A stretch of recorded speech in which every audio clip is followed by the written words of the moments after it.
Convié au CRFPE pour un forum qui tournait autour de 3 axes majeurs. Le premier axe, c'était la grossesse en milieu scolaire. Le deuxième axe aussi, c'était au niveau de la violence en milieu scolaire. Et le troisième, c'était la question de l'état civil.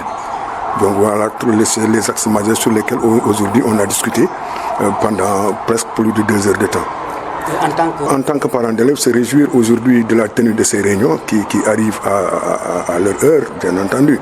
Parce qu'en fait, aujourd'hui, l'école vit dans une certaine tourmente. Bon, il y a les menaces qui sont en fait liées à la violence faite dans l'espace scolaire. Ensuite, il y a les problèmes de grossesse qui sont encore liés à la violence. Et ensuite, l'état civil qui est encore lié à la violence. Vous voyez que tout tourne autour de la violence.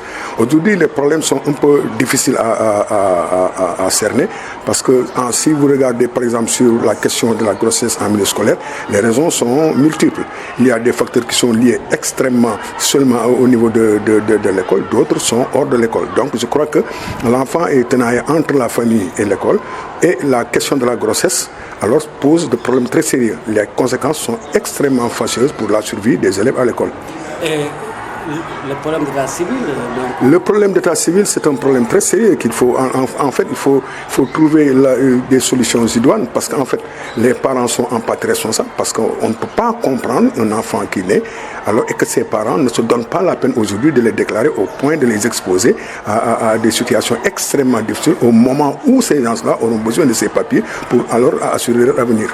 En tant qu'association, ce que nous déplorons, peut-être les parents d'élèves se battent beaucoup pour peut-être au niveau des états civils, mais sur les questions de grossesse et les questions de violence à l'école, moi je pense que les parents d'élèves ne jouent pas pratiquement tout à fait leur rôle. Aujourd'hui, les parents d'élèves, on parle de la démission des parents d'élèves, mais il faut qu'on retrouve le triptyque entre école, parents d'élèves et État. Parce que tant que les parents ne sont pas impliqués dans tout ce qui se fait à l'école, il y aura toujours des problèmes.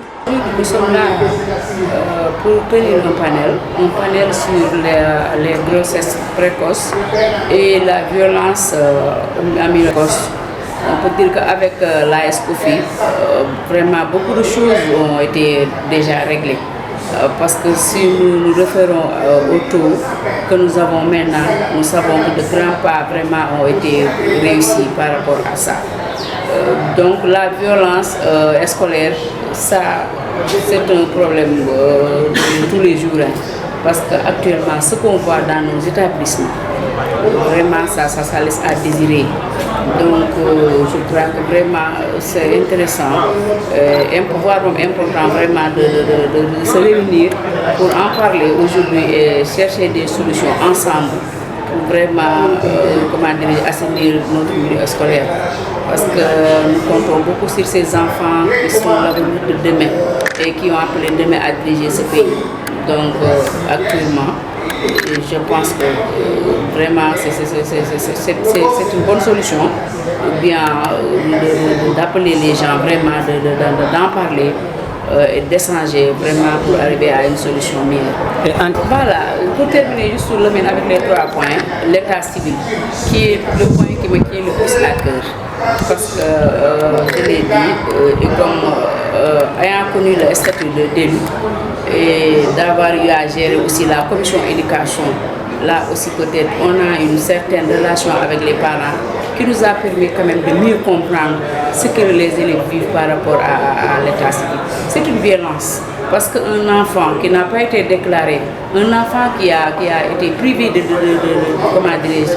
de son examen, un enfant qui a été privé de beaucoup de choses parce que n'étant pas déclaré, donc je crois que ça aussi, on doit discuter et trouver des solutions pour régler ce problème. C'est vrai que l'éducation, l'état civil est très compliqué parce que par rapport à l'exposé que vient de faire, monsieur, l'exposé en tout cas qu'on vient d'entendre, on sait que l'état civil est très très compliqué. Donc, il faut dire que cette formation s'inscrit dans la politique ministérielle et notamment dans le programme du PACEB. Le PACEB 4 nous a gratifié ces derniers temps de beaucoup de formations très utiles, dont celle que nous avons vécue tout à l'heure à l'amphithéâtre du CRFP de Dakar, donc du CRFP de Dakar se trouvant à Rufisque bien sûr. Et il s'est agi de réfléchir avec les chefs d'établissement, avec la communauté éducative de façon générale, sur des catégories qui touchent aux grossesses en milieu scolaire d'abord, ensuite à la question de la violence en milieu scolaire et enfin la question des pièces d'état civil. Cette réflexion a été animée, n'est-ce pas, respectivement par le proviseur du lycée de Bambilor, M. Léon Faye, par le secrétaire général moi-même, inspecteur vice-scolaire sur la question de la violence, et finalement maître Goudiaby, greffier au tribunal de Guédiawaye, nous a largement entretenu sur la problématique de l'état civil au Sénégal. Alors, cette formation a vu la participation de beaucoup de chefs d'établissement, de beaucoup de parents d'élèves et de d'autres partenaires de l'éducation qui ont véritablement participé de façon très engagée et qui ont quand même relevé la réflexion par les cas d'école et par un vécu extrêmement riche d'enseignement et qui a permis véritablement de faire de l'atelier de tout à l'heure tenu au CRFPE un atelier qui a permis de dégager beaucoup d'enseignements et beaucoup de recommandations.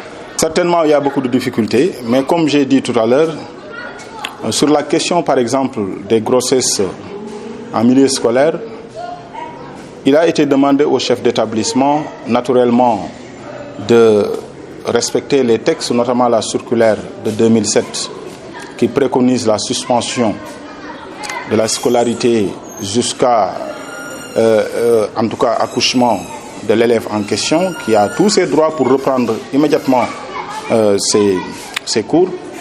Et nous avons réfléchi sur cette question pour dire simplement que le contenu de cette circulaire ne vise qu'à protéger les enfants.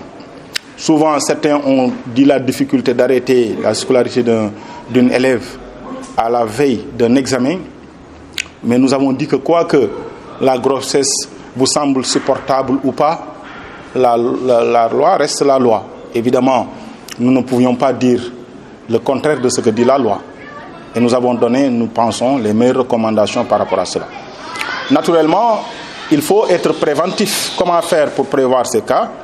Nous avons dit que, notamment le corps des surveillants, doit être renforcé en capacité pour pouvoir mieux accompagner les élèves en tant que conseillers ou conseillers en éducation. Parce que souvent, le problème qui se pose à nos élèves, c'est un problème aussi d'encadrement. Et si les surveillants sont les mieux placés pour l'écoute active des élèves, l'orientation, l'encadrement, je pense qu'il faut les former dans ce sens-là pour que nos élèves aient au moins un rempart, puisque souvent c'est des adolescents qui posent vraiment un problème. Ce matin, une responsable dans une IF de l'académie nous a révélé que de 300 cas en demande de jugement supplétif, ils sont passés en 2 ans ou 3 ans à 1200 cas.